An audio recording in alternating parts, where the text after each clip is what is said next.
নাবিল বেরিয়ে এলো। নাবিল রাস্তা দিয়ে হাঁটছে, হঠাৎ পেছন থেকে কেউ ডাকলো, নাবিল নাবিল। নাবিল পেছনে তাকিয়ে মানুষটিকে দেখে অবাক হলো। নাবিল। নাদিরা। নাদিরা নাবিলের দিকে এগিয়ে এলো। নাদিরা, কেমন আছো নাবিল? নাবিল, ভালো, তুমি কেমন আছো? নাদিরা, যেমনটা রেখেছিলে। নাবিল চুপচাপ রয়েছে। নাদিরা, বাদ দাও, এখানে কি করছো? নাবিল, ওই একটা কাজে এসেছিলাম। তুমি কবে দেশে ফিরলে? নাদিরা, এই তো এমবিবিএসটা কমপ্লিট হয়ে গেল, তারপরে এই 1 মাস হলো দেশে ফিরলাম। নাবিল, ও। নাদিরা, এরা কেমন আছে? তোমরা তো বিয়ে করেছো না? কেমন চলছে সব? নাবিল আর চোখের পানি ধরে রাখতে পারল না, চোখের পানি ছেড়ে দিল। নাদিরা। নাবিল, কি হয়েছে? নাবিল, ইরার বিয়ে হয়ে গেছে নাদিরা। ইরা আর আমার নেই, ও আজ অন্য কারোর ওয়াইফ। ও আর আমার নেই, আমার নেই। নাদিরা, কি বলছো তুমি? এদিকে এসো, আমাকে প্লিজ সব খুলে বলো। নাদিরা নাবিলকে নিয়ে পাশের একটা খোলা জায়গায় গেল। নাদিরা, এবার বলো কি হয়েছে? নাবিল কেঁদেই যাচ্ছে। নাদিরা নাবিলের হাত দুটো নিজের মুঠোয় নিল। নাদিরা। নাবিল, প্লিজ বলো আমাকে কি হয়েছে। এদিকে নাদিরা নাবিলের হাত ধরার ছবিটাকেও ক্যামেরা বন্দি করে নিল। নাবিল, তাহলে শোনো। নাবিল সব খুলে বলল নাদিরাকে। নাদিরা, আমি কি বলবো বুঝতে পারছি না, তোমাকে সান্ত্বনা দেবো নাকি ইরাকে নিয়ে দূরে কোথাও যেতে বলবো, কি বলবো বুঝতে পারছি না। নাবিল কাঁদতে কাঁদতে নাদিরাকে জড়িয়ে ধরলো। নাবিল আর নাদিরা সেই ক্লাস 5 থেকে একসাথে পড়ে। নাদিরা সেই থেকে নাবিলকে ভালোবাসতো, কিন্তু নাবিলকে সেটা কখনো বলেনি। একদিন নাদিরা নাবিলকে প্রপোজ করে, তখন ইরা আর নাবিলের সম্পর্কের সূচনা হবে। এসব শুনে নাদিরা আর কখনো নাবিলের জীবনে আসেনি, বিদেশে চলে যায় মেডিকেল পড়তে। এতদিন পর কোনো কাছের বন্ধুকে পেয়ে নাবিল আজ একটু হালকা হচ্ছে। নাদিরাও নাবিলকে জড়িয়ে সান্ত্বনা দিচ্ছে, কিন্তু কে জানতো এই ছবিটাও কেউ ক্যামেরা বন্দি করে সুযোগ নেবে। রাতের বেলা ইরা, আপু তুমি কোথায় ছিলে এতক্ষণ? সাদে, আরে একটা কাজ ছিল। আচ্ছা নাবিল আমাকে কেন মিথ্যা বললো বলো তো? ইরা, কিসের মিথ্যা? সাদে, এই যে ও নাকি বাড়ি যাবে, কিন্তু ও তো ওর গার্লফ্রেন্ডের সাথে দেখা করতে গেল। এ কথাটা শুনে ইরার মাথায় বাজ পড়লো। ইরা, কি বলছো তুমি? তোমার কোথাও ভুল হচ্ছে, আর ওর তো কোনো গার্লফ্রেন্ড নেই, থাকলে আমি নিশ্চয়ই জানতাম। সাদিয়া, আচ্ছা ঠিক আছে, তোমাকে দেখাচ্ছি। আমি রেস্টুরেন্টে গেছিলাম, সেখান থেকে বেরোনোর সময় তার সামনের ফাঁকা জায়গাতে ওদের দেখলাম। এই দেখো, আমি ছবিও তুলেছি, নাবিলকে পরে দেখিয়ে মজা করব বলে। সাদিয়া ইরাকে ফোনটা দিল। ছবিগুলো দেখে ইরার চোখের কোণে পানি চলে এলো, কারণ একটা ছবিতে দুজনেই দুজনের হাত ধরে আছে, আরেকটাতে দুজনেই দুজনকে জড়িয়ে ধরে আছে। সাদিয়া, দেখলে তো? ইরা, এটা তো নাদিরা আপু। সাদিয়া, এটা আবার কে? ইরা, নাদিরা আপু অনেক ছোট থেকেই নাবিলকে ভালোবাসে, মাঝে উনি চীনে যায় মেডিকেল পড়ার জন্য, কিন্তু নাবিল তো উনাকে ভালোবাসতো না। সাদিয়া, এই দেখো তো, তোমার কথাতেই তো সব পরিষ্কার। নাদিরা চীনে ছিল, আর নাবিলও লন্ডন থেকে ফিরলো। তারা বিদেশে থাকা অবস্থায় হয়তো তাদের ফোনে কথা হতো, আর কোনো নতুন সম্পর্ক গড়ে উঠেছে ওদের মাঝে। আর নাবিলেও তো বিয়ের বয়স হচ্ছে। আচ্ছা যাই হোক, তুমি থাকো, আমি ফ্রেশ হয়ে আসছি। সাদিয়া চলে গেল। ইরা থ মেরে দাঁড়িয়ে আছে। ইরা, এই ছবিগুলো মিথ্যা না, নাবিল আমাকে এভাবে ধোঁকা দিতে পারলো? ছি, কত ভালোবেসেছি ওকে, আমিও কত বোকা। আসলে তো একটা বিবাহিত তারপর আবার ধর্ষিতা এমন একটা মেয়েকে কেন বিয়ে করতে চাইবে নাবিল? ও আমাকে নিয়ে এভাবে খেললো। I hate you, I hate you Nabil. Sohan Chowdhury তো আর যাই হোক আমাকে বিয়ে করেছে, অত্যাচার করুক আর যাই করুক, আমার কোনো অযত্ন নেই না। উনি আমার মায়ের চিকিৎসাও করাচ্ছেন। আসলেই তো উনি আমার সাথে যাই খারাপ করুক, তার ভালো কিছুও উনি করেছেন। আর নাবিল, তুমি এভাবে আমাকে নিয়ে খেললে? বাহ, কত প্রতিশ্রুতি ভালোবাসায় না আজ তুমি দেখালে। আর তোমার কথা ভাববো না আমি, আমিও সোহান স্যারের সাথে অন্যায় করেছি। উনি আমার স্বামী, আমি কখনো উনাকে সেভাবে দেখিনি, অথচ উনি আমার কত কেয়ার করেন। না আর না, আল্লাহ যখন সোহানকে আমার স্বামী হিসেবে দিয়েছেন তবে তাই হোক। আমি এখন থেকে উনাকে নিয়ে ভাববো, উনার জন্য ভাববো। উনি যতই খারাপ হোক তাও উনাকেই মানিয়ে নেব। আই হেট ইউ নাবিল, ঘৃণা করি তোমাকে, ঘৃণা। ওপর থেকে সাদিয়া সব শুনছিল।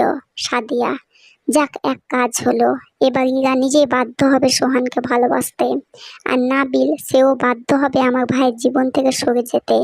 আল্লাহ তুমি সব ঠিক করে দিও, আমার ভাইটাকে ভালো রেখো তুমি। 1 সপ্তাহ পর, এই 7 দিনে সোহানও কথা রেখেছে। ও ইরার ওপর কোনো জোর খাটায়নি। ইরাও সোহানের মায়ায় পড়েছিল, কিন্তু ওর জন্মদিনের ঘটনার পর সোহানের জন্য ঘৃণা তৈরি হলেও আজ আর তা নেই। আজ সোহান ইরাকে নিয়ে শপিংয়ে গেছে। সোহান ইরাকে নিয়ে রোগ ক্রোশ করে গাড়িতে উঠতে যাবে। সোহান, সুইখাক তোমাকে কিন্তু এই হলুদ শাড়িতে বেশ মানাবে। ইরা, হলুদটা না নিয়ে ওই নীলটা নিলে কি হতো? ওটা তো বেশ সুন্দর ছিল। মন খারাপ করে কথাটা বলল ইরা। সোহান ভুরু কুঁচকে ইরার দিকে তাকালো।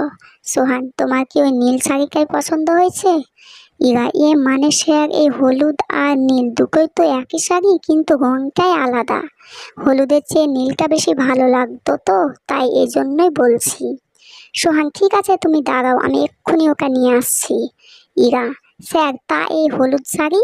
সোহান, ওটাও পরবে, আর ওই নীলটাও। ইরা, স্যার আপনার যাওয়া লাগবে না।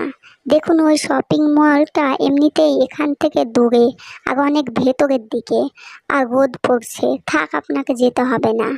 সোহান, চুপচাপ এখানে দাঁড়িয়ে থাকো, আমি আসছি। ইরা, কিন্তু স্যার। সোহান, চুপচাপ দাঁড়াতে বলেছি তোমাকে। রেগে কথাটা বলল সোহান। ইরা আর কিছু বলল না। সোহান রোগ করস করে ওপাশে গেল। ইরা, ধুর বাবা, এই লোকটা যদি একটা কথা শুনে আমার। উফ, হঠাৎ কেউ এসে ইরাকে টেনে একটু আড়ালে নিয়ে গেল। ইরা, কে? নাবিল। নাবিলও এদিকে কাজে এসেছিল। ও ইরা আর সোহানকে দেখে দাঁড়িয়ে যায়, আর সোহান চলে যাওয়াতে ইরার কাছে আসে। নাবিল, ইরা, সোহান এখানে নেই এখন, তুমি চলো আমার সাথে। সোহান তোমাকে আর খুঁজে পাবে না, চলো চলে যাই আমরা। ইরা নাবিলের থেকে নিজের হাত ছাড়িয়ে নিল। ইরা, তোমার সাহস কি করে হয় আমার হাত ধরার? নাবিল, সরি, কিন্তু চলো আমার সাথে। ইরা, কেন, নাদিরা আপু কি চলে গেছে? নাকি একদিকে নাদিরা আপুকে বিয়ে করে আর একদিকে আমাকে রক্ষিতা বানানোর প্ল্যান করছো? নাবিল ইরার কথাতে অবাক না হয়ে পারল না। নাবিল, ইরা কি সব বলছো তুমি? আর নাদিরা কোথা থেকে এখানে আসছে? তুমি কি বলো এসব? আমি তোমাকে ভালোবাসি ইরা, তোমাকে ওই জানোয়ারের কাছে আর থাকতে দেব না আমি। তুমি জানো না ওই সোহান একটা।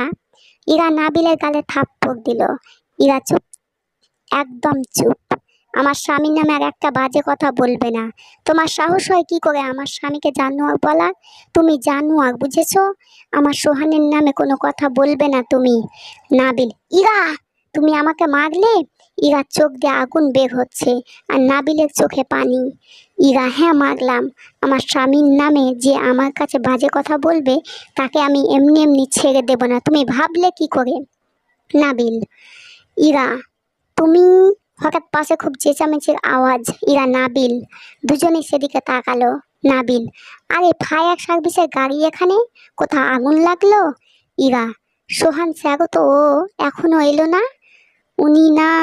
এরা তাকিয়ে দেখে দূর থেকে দেখা যাচ্ছে সোহান আর ওই যে শপিং মলে গেছিল সেখানে দাউ দাউ করে আগুন জ্বলছে। ইরা, স্যার। ইরা হাত থেকে প্যাকেটগুলো পড়ে গেল, দৌড়ে শপিং মলে গেল। নাবিল ইরার পিছন পিছন গেল। আশেপাশের মানুষজন এগিয়ে গেছে। ইরা গিয়ে দেখে শপিং মলের সামনে পুলিশ ব্যারিকেড দিয়ে রেখেছে। ইরা কাঁদতে কাঁদতে ভেতরে যাওয়ার চেষ্টা করছে, পুলিশ পথ আটকাচ্ছে। পুলিশ, আরে ম্যাডাম যান এখান থেকে, এই বিল্ডিংয়ে যে কোনো সময় পুড়ে ধসে পড়ে যাবে, যান এখান থেকে। ইরা, ছাড়ুন আমাকে। সোহান যে ওখানে গেছে, ছাড়ুন আমাকে। নাবিল গিয়ে ইরাকে ধরলো। আশেপাশেও মানুষ জড়ো হয়েছে।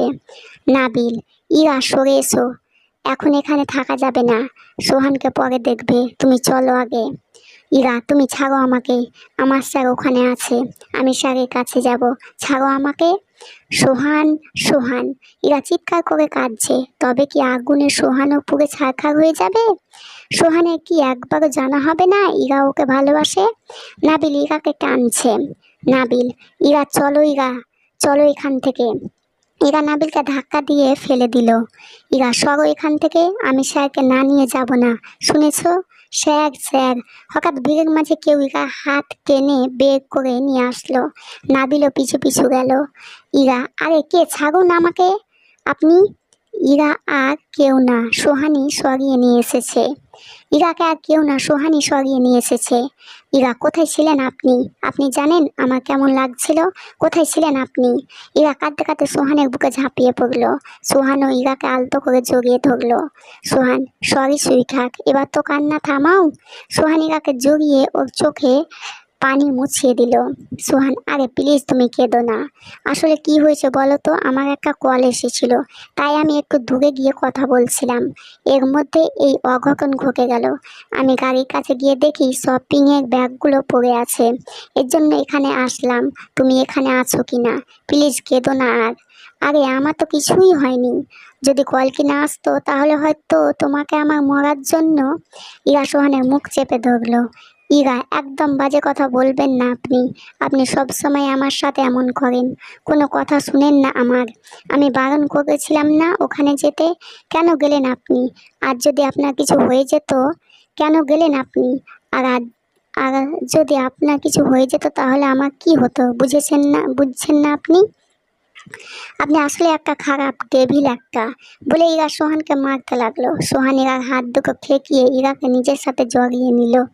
ইরা, ছাড়ুন আমাকে, আমি থাকবো না আপনার কাছে। সোহান, ছাড়বো না, দেখি তুমি কি করো। ইরাও সোহানকে জড়িয়ে ধরলো। সোহানের চোখের কোণে পানি চলে এলো। এটা কষ্টের নয়, আনন্দের অশ্রু।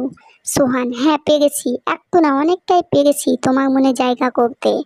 আমার আর কিছু চাই না। আজ তোমার চোখে আমাকে হারানোর ভয় দেখেছি। এটা ভরসা, এটা বিশ্বাস, এটা ভালোবাসা। একদিন দেখো তুমি নিজেই বলবে আমাকে ভালোবাসো। তুমি মনে মনে কথাগুলো ভাবছে সোহান, কিন্তু সোহানের চোখে যে আনন্দ, সেটা যে অন্য কারো চোখ দিয়ে কষ্টের মতো ঝরছে।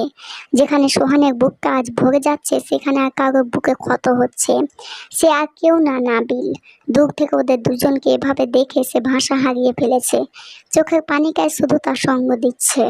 নাবিল, সাদিয়া আপু ঠিকই বলেছিল, তুমি আর সোহান স্বামী স্ত্রী। আল্লাহ ছাড়া কেউ চাইলেও তোমাদের এত সহজে আলাদা করতে পারবে না। আজ না হোক কাল তুমিও সোহানকে মেনে নেবে। হ্যাঁ, সেটাই।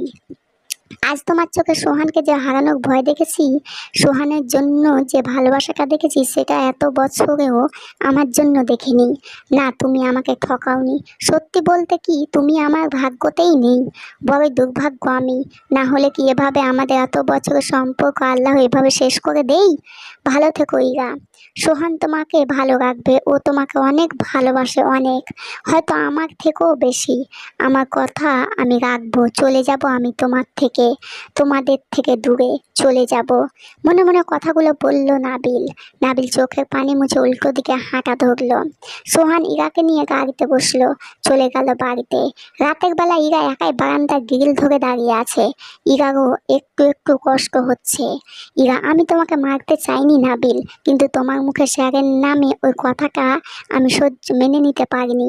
জানি না কি হলো আমার, তখন যে তোমার গায়ে হাত তুললাম। তোমার কাছে মাপ চেয়ে নেব পরে। ইরা হাতের দিকে তাকাচ্ছে। শত হলেও নাবিল ছিল তার ভালোবাসা। আজ এই হাত দিয়ে ইরা তাকে মেরেছে। Ira, I am sorry Nabil, কিন্তু তুমি আমাকে যেই ধোঁকা দিলে, সেটা ক্ষমা তোমাকে কখনো করব না। যেখানেই থেকো ভালো থেকো। ইরা এসব ভাবছে, হঠাৎ কোমরে কারো ঠান্ডা স্পর্শ পেল। ইরা জানে মানুষটাকে। সোহান ইরার চুলে মুখ গুজে দিল। সোহান, কি ভাবছো একা একা? ইরা, কিছু না। সোহান, ঘুমাবে না? ইরা, হুঁ, আপনি যান, আমি আসছি। সোহান, একটা সত্যি কথা বলবে? ইরা, কি? সোহান, ভালোবাসো আমাকে? ইরা চুপচাপ রয়েছে। সোহান, কি হলো বলো? ইরা, জানি না। সোহান, এটা কোনো উত্তর হলো না। ইরা, স্যার আপনি নিজেই তো আমাকে সময় দিতে চেয়েছেন, এখন কেন এই কথা বলছেন? আমাকে একটু সময় দিন না স্যার, প্লিজ। সোহান হুঁ। সোহান ইরাকে ছেড়ে দিয়ে রুমে যেতে গেল, যেতে গেলেই থেমে গিয়ে আবার পিছনে ফিরল। সোহান, আচ্ছা আজ যদি সত্যিই ওই শপিং মলে যেতাম আর মরে যেতাম তাহলে তুমি খুশি হতে নাকি কষ্ট পেতে? সোহানের প্রশ্ন শুনে ইরা ঘুরে দাঁড়ালো। ইরা, কি সব বলছেন আপনি? কি শুরু করেছেন বলুন তো, শুধু শুধু উল্টাপাল্টা প্রশ্ন করছেন। সোহান, কিছু না, ঘুমোতে চলো। সোহান যেতে গিয়ে আরও একবার ফিরে এলো। সোহান, সময় নিচ্ছ নাও, কিন্তু বেশি দেরি করো না, বেশি সময় নিও না। অনেক সময় বেশি অবহেলার জন্য কিন্তু আমরা অনেক কাছের জিনিসটাও হারিয়ে ফেলি। বলে সোহান চলে গেল। ইরা দাঁড়িয়ে চোখের পানি ফেলছে। ইরা, আমি জানি না আপনাকে ভালোবাসে কিনা, কিন্তু আজ যখন ওই ঘটনা এক মুহূর্তের জন্য হলেও আমার দম বন্ধ হয়ে আসছিল। মনে হচ্ছিল আপনাকে হারিয়ে ফেলবো। জানি আমি আপনাকে এখনো মানতে পারিনি, কিন্তু আমি কখনো আপনার মৃত্যু কামনা করতে পারি না। স্বামী হন আপনি আমার। ইরা চোখ বুজে বুক ভরা নিঃশ্বাস নিল। ইরা, হ্যাঁ হয়তো ভালোবাসিনি, কিন্তু মায়ায় জড়িয়েছি। এই মায়াটাই যে আমাকে বারবার টেনে নিচ্ছে। আমি কোথাও যেতে পারছি না। আপনার মায়াতে কেন জড়ালেন সোহান? আমি যে আপনাকে দূরে সরাতে পারছি না, তবে কি আমি আপনাকে সত্যি ভালোবেসে ফেলেছি? ভুলকে ক্ষমার চোখে দেখবেন। যদি ভালো লাগে লাইক করবেন, আর যারা নতুন হয়ে দেখছেন তারা প্লিজ আমার চ্যানেলকে সাবস্ক্রাইব করে নেবেন।